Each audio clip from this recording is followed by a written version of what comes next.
The former president was at the time being questioned about Ghana's national interest by hostess Gabriela Patra.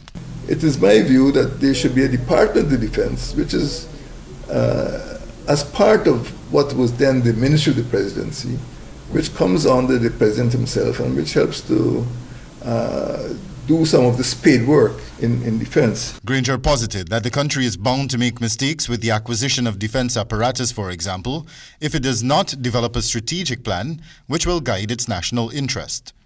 While highlighting that a number of agreements and initiatives signed by this country with other countries, such as India, the United States of America, Brazil, and Suriname, will not severely impact Ghana's territorial security other than training opportunities and the likes, Granger explained that the main idea is the security of the country's territory and its people. So I do not see that any of these agreements will impact on the territorial security of Ghana, which is our core interest.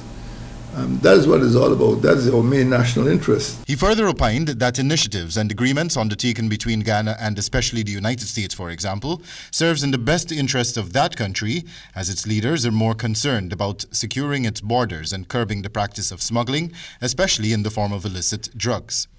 The former president further highlighted instances of how the U.S. benefited from engagements with Ghana, as he posited that Ghana and Suriname combined form a zone of great exploration and profitability. So there was a strategic objective to his visit, and I believe that the petroleum production prospects in Ghana and Suriname were not far removed from the objectives of Mr. Pompeo's visit.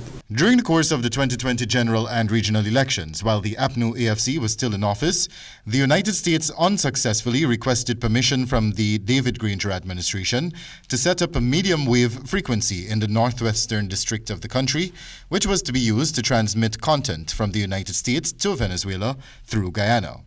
Following that request and its exit from office, the APNU AFC leader warned President Ali against being used by the United States to interfere in another country's sovereign affairs, after the president signed a statement emanating from the Lima Group of countries calling for democracy to prevail in Venezuela. The statement by the Lima Group of countries followed former Secretary of State Mike Pompeo's visit to Ghana and Suriname in 2020.